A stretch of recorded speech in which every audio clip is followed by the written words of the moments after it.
독일의 철학자 하이데가는 그의 저서 존재와 시간에서 인간은 근본적으로 염려하고 근심하는 불안한 존재라 이렇게 말했습니다. 아니, 이런 어려운 말을 빌리지 않더라도 우리는 매일매일 일상생활 속에서 염려하고 근심하며 걱정하고 두려워하며 불안해하는 우리들 자신의 모습을 봅니다. 근데 예수님께서는 염려하지 말라고 말씀하십니다. 너희가 세상에서 환난을 당하나 강하고 담대하라. 내가 세상을 이기었노라 이렇게 격려하십니다. 구약성경 여호수아 1장 9절에도 마음을 강하게 하고 담대하라. 두려워하며 말며 놀라지 말라. 내가 어디로 가든지 내 하나님 여호와가 너와 함께 하느니라 이렇게 말씀하고 있습니다. 이사야 선지를 통해서도 41장 10절에 보면은 두려워 말라 내가 너와 함께 함이니라. 놀라지 말라 나는 내 하나님이 됨이니라. 내가 너를 굳세게 하리라. 참으로 너를 도와주리라. 참으로 나의 의로운 오른손으로 너를 붙들리라 말씀합니다. 사도 바울도 디모데후서 1장 7절에서 하나님이 우리에게 주신 것은 두려워하는 마음이 아니요 오직 능력과 사랑과 근신하는 마음이라고 말씀합니다.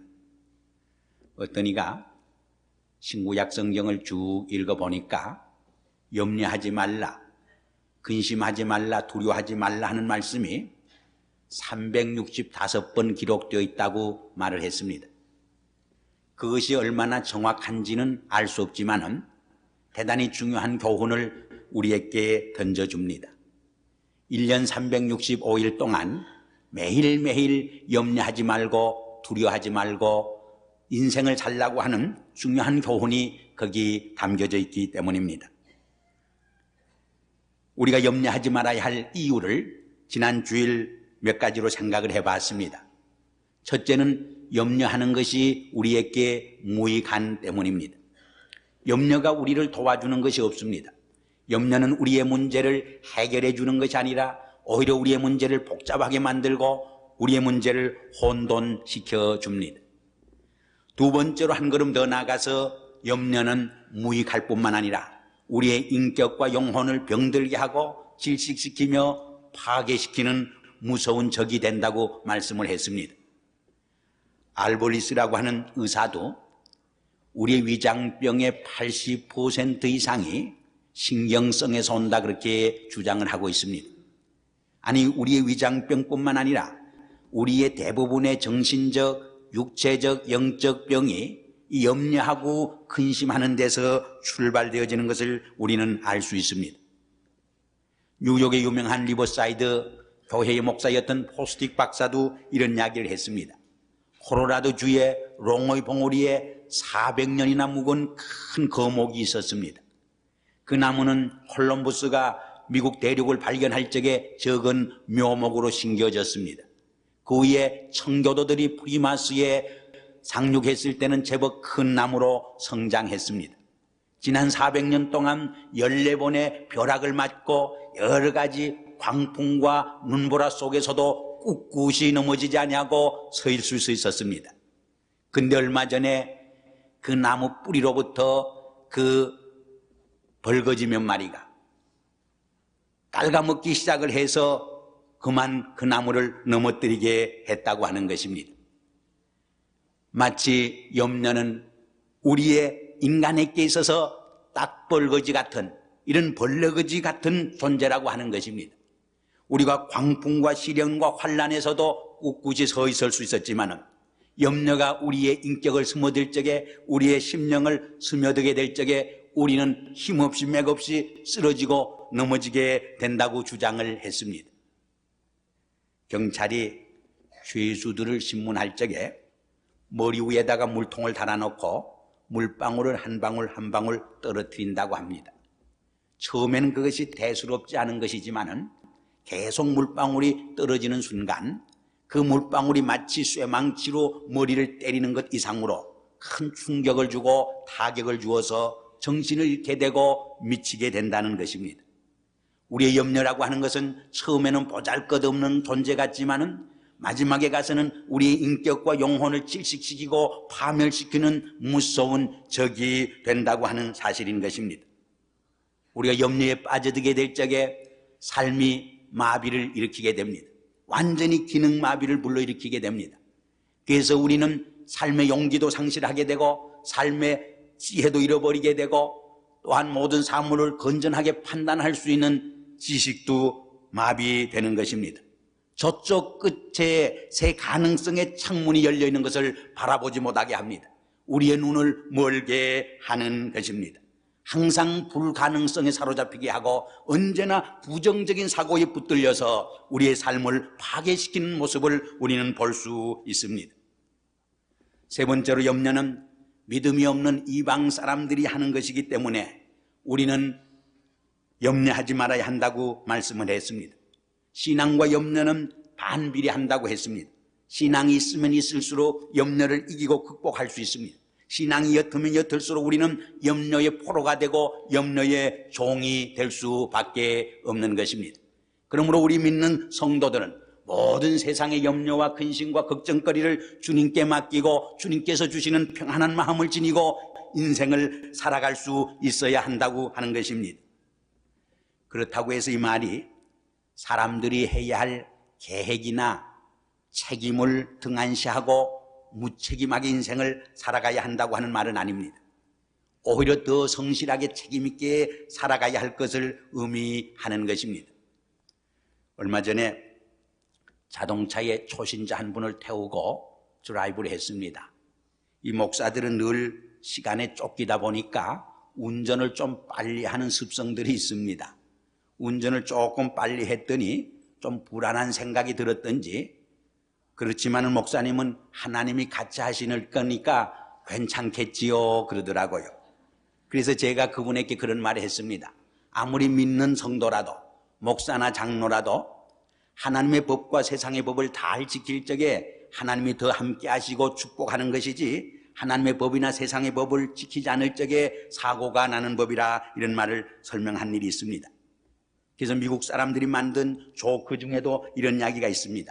45마일로 운전을 할 때는 나의 갈 길 다가도록 예수 인도하시니 찬송을 부르게 될 것이고, 55마일로 달릴 때는 주와 같이 길 가는 것 즐거운 일이 아닌가 찬송 부르게 될 것이고, 65마일로 달릴 때는 내 주를 가까이 하려 함은 찬송을 부르게 될 것이고, 75마일로 달릴 때는 귀하신 주여 날 붙드사 주께로 날마다 더 가까이, 85마일로 달릴 때는 이 세상은 내 집 아닐세, 95마일로 달릴 때는 고생과 수고 다 지나간 후 광명한 천국에 편이실 때 찬송을 부르게 되리라고 했습니다. 무슨 말입니까? 아무리 하나님이 함께 하지만은 우리 믿는 성도들도 우리의 책임과 사명을 다할 때 하나님이 축복하시고 지켜주신다고 하는 말입니다. 그러므로 예수님께서도 내일 일은 내일 염려할 것이요 한날의 괴로움은 그날의 족하니라, 하루하루를 성실히 충만하게 인생을 살아야 할 것을 우리에게 가르쳐 주시는 것입니다. 그런데 오늘 본문 말씀을 읽어보면은 우리가 염려를 이기고 염려를 극복하고 염려를 해결하기 위해서 보다 적극적이고 구체적인 비결을 우리에게 설명을 해주고 있습니다. 그것이 무엇입니까? 6절 이하에 보면은 이렇게 말씀합니다. 아무것도 염려하지 말고 오직 모든 일에 기도와 간구로 너희 구할 것을 감사함으로 하나님께 아뢰라. 그리하면 모든 지각에 뛰어난 하나님의 평강이 그리스도 예수 안에서 너희 마음과 생각을 지키시리라. 우리가 염려를 내몰고 근심을 이기고 염려와 근심에서 해방되는 비결이 무엇이냐? 우리의 마음과 생각을 염려로 사로잡히게 하는 것이 아니라 모든 지각에 뛰어난 하나님의 평강으로 우리의 마음과 생각을 지키게 하는 비결이라고 말씀을 해주고 있습니다. 결국 우리의 마음은 세상의 염려와 근심이 지배하게 될 것이냐, 하나님의 평강이 지배할 것이냐, 그 둘 중에 하나뿐인 것입니다. 하나님의 평강으로 우리의 마음을 채우지 못하게 될 적에 세상의 근심과 염려로 우리의 마음은 사로잡힐 수밖에 없는 것입니다. 우리의 마음과 생각을 무엇으로 채우고 무엇으로 지키느냐가 가장 중요한 열쇠가 되어지는 것입니다. 왜냐하면 우리의 삶은 우리의 마음과 생각에 의해서 결정되어지기 때문입니다. 우리의 마음과 생각은 우리의 인격과 삶과 행동의 원천이 되고 원동력이 되어지는 때문입니다. 목사가 불교의 이야기를 해서 좀 안 어울립니다마는 우리 한국의 유명한 원효대사라고 하는 분이 있었습니다.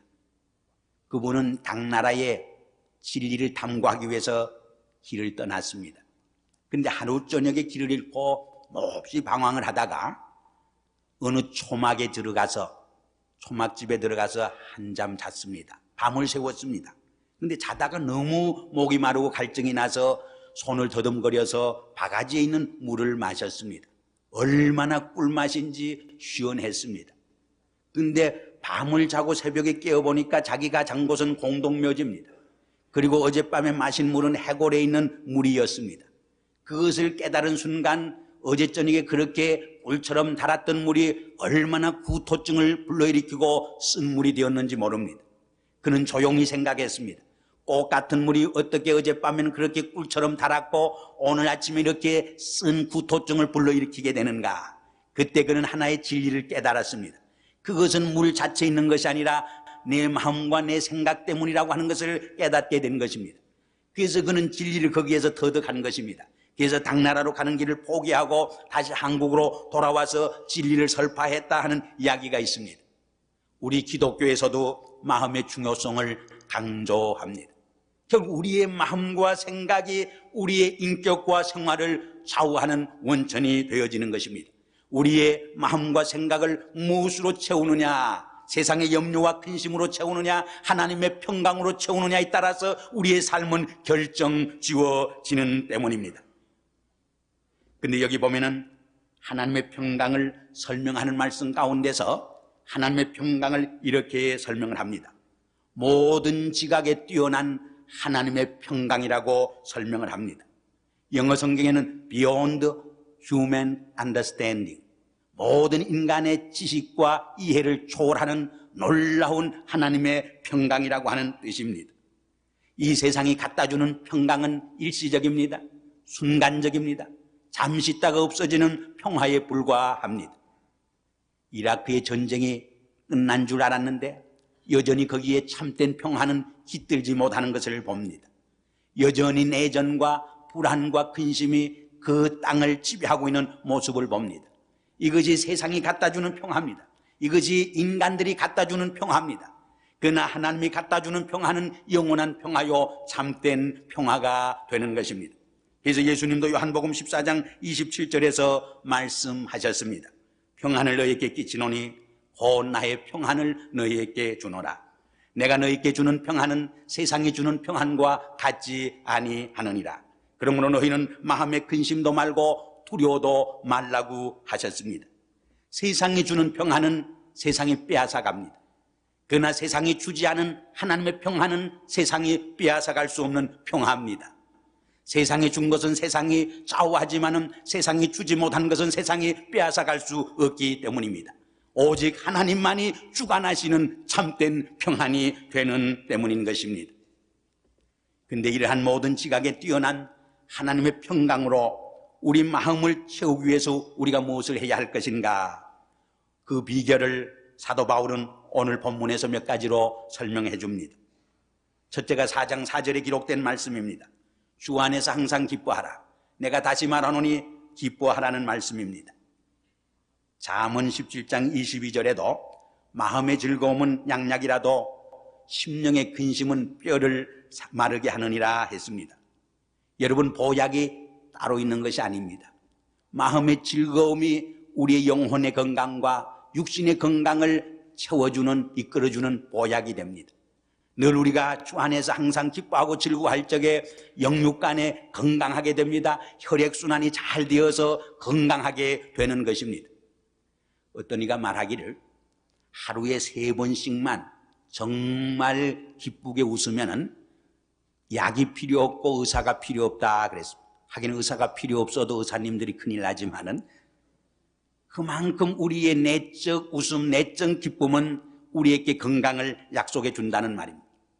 최근에 3년 몇 년 동안 이 엔돌핀 이야기를 많이 했습니다만은 잠언 저자는 수천 년 전에 벌써 엔돌핀 이야기를 기록해 주고 있습니다. 마음의 즐거움은 뭐라고 그랬습니까? 양약이라도 심령의 근심은 뼈를 마르게 하나니라. 우리가 염려하고 근심할 적에 우리의 육체가 쇠약해집니다.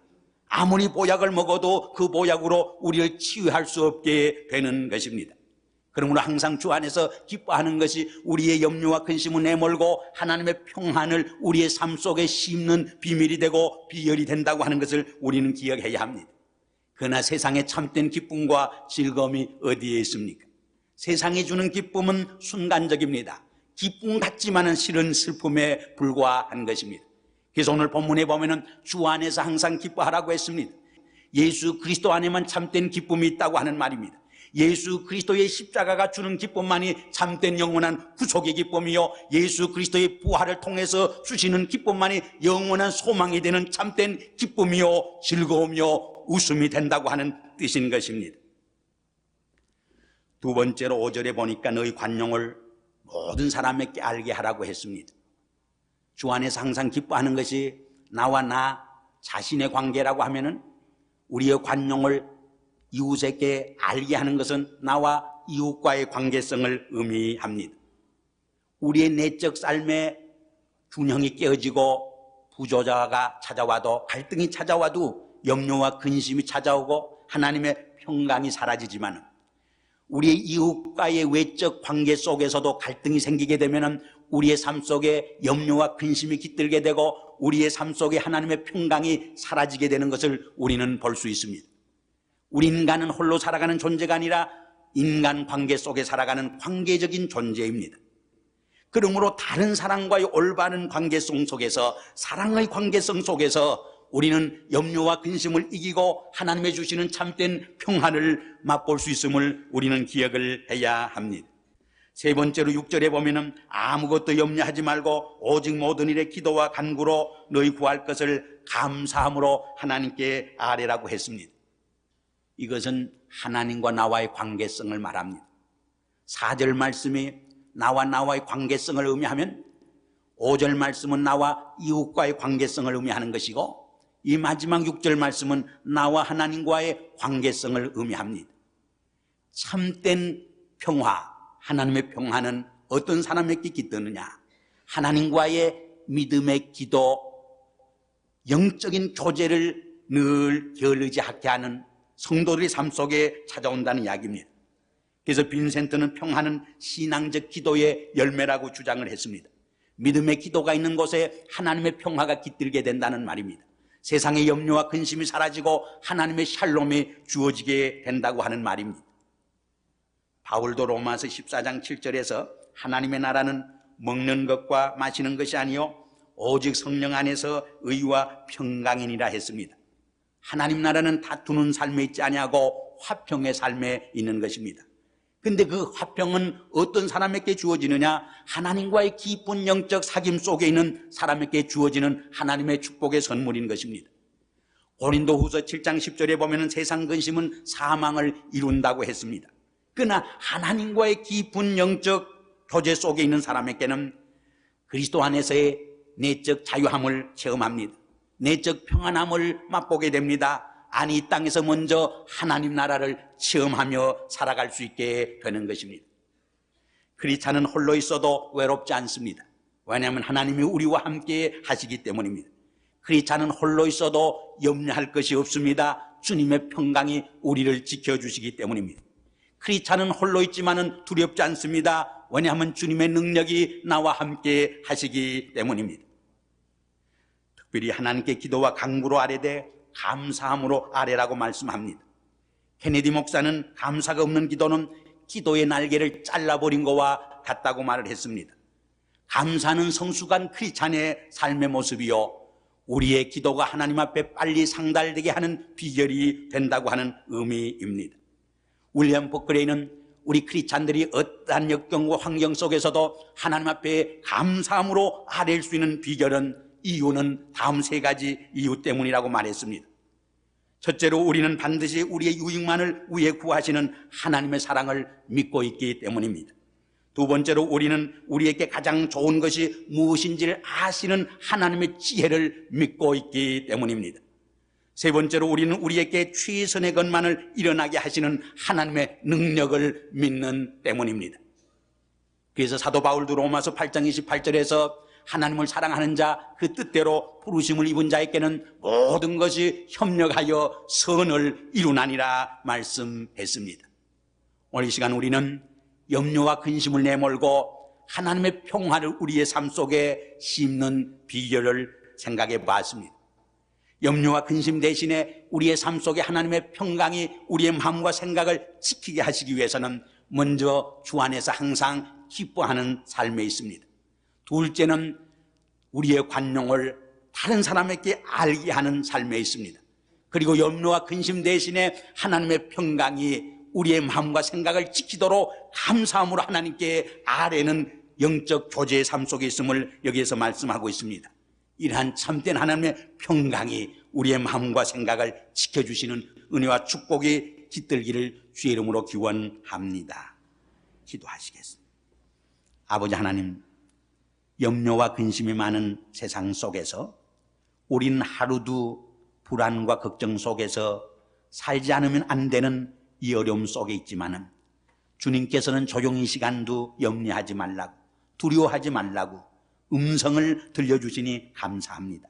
아버지 하나님, 바라옵고 나옵기는 염려 대신에 하나님의 평강이 나의 마음과 생각을 지킬 수 있도록 항상 주 안에서 기뻐하게 도와주시옵소서.